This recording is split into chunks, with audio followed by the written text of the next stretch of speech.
My sister died. She died of cervical cancer. She was only 32. She did not know she had it. It was too late.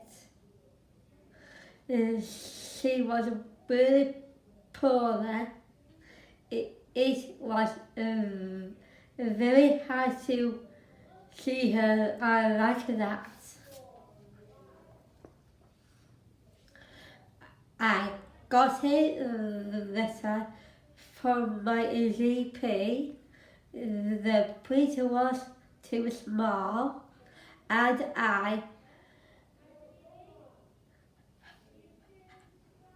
had to ask my mum what it was about. I didn't understand what it meant, but the GP was asking me to go for a test for cervical cancer.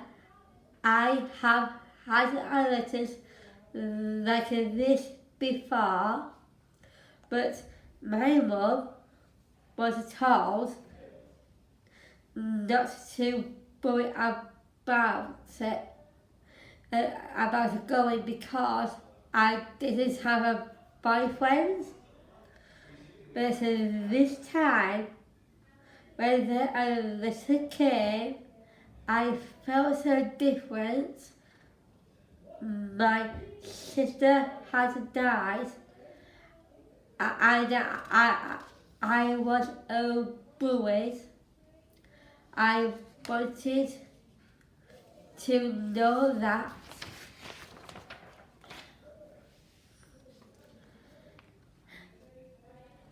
I didn't have cancer, so I told my mum I wanted to go for the test. We got an easy reading leaflet about having a smear test.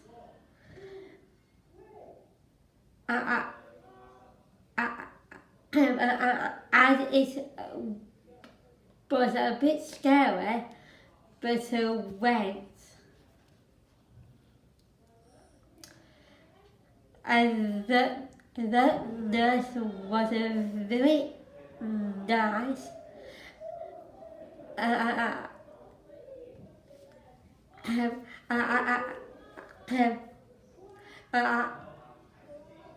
the test was a bit scary.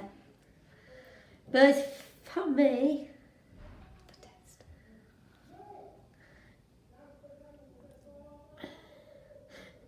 the test couldn't not be completed. I was sad and worried.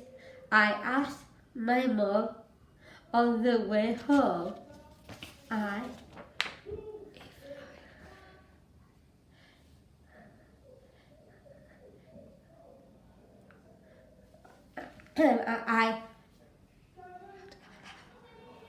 haven't had cancer, and I was going to die.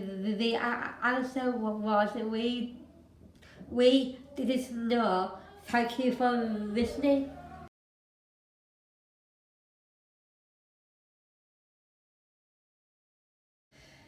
You never know what you need until you need it.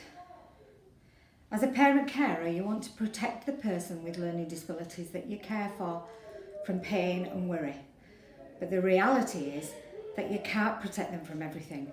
But you can take steps to help prevent some things happening, or at least identify some things early. Sadly though, sometimes We don't even consider something as a risk until it affects us personally or one of our family members. And then we suddenly need and want all the information that we can get. And this is what happened following the death of our youngest daughter from cervical cancer at the age of 32. She had left school before the HPV vaccine became available in schools, and so we knew nothing about how much it could have helped her. And then she was a student and a dancer and moving around the country with work, so whenever letters came inviting her for cervical cancer screening, she was never anywhere near a GP practice to register. And the busyness of life sometimes gets very much in the way, doesn't it? So when Natalie got her letter and she was genuinely worried, did this mean she had cancer like her sister? Was she going to die too? These were the questions she was asking me. There was easy read information on the smear test, but I needed to search for it online. But it did help explain a test that is not easy to explain. And the nurses at the GP practice were helpful and supportive. So what did we learn from this experience? We learned that easy read information and talking about going for a cervical screening test is really important. Don't ignore the letters. Go for the smear test. Talk to the nurses at the GP practice before you go, because they can support you. Don't think that because the person that you care for is not in a relationship, that they're not at risk. Cancer doesn't take this into account. Cases of cervical cancer are only lower because of screening tests.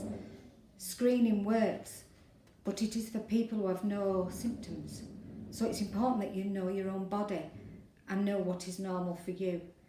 If you think something doesn't feel normal for you, then talk to your GP. People with learning disabilities, they're not taking their screening tests as often as they could. And early diagnosis is key to survival. You know, I wish the HPV vaccine had been available to my daughters, but it didn't come in until 2008 for girls and even 2019 for boys.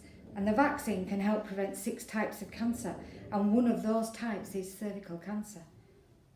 So why not talk to your school nurse about these vaccinations? Check if your child has had them.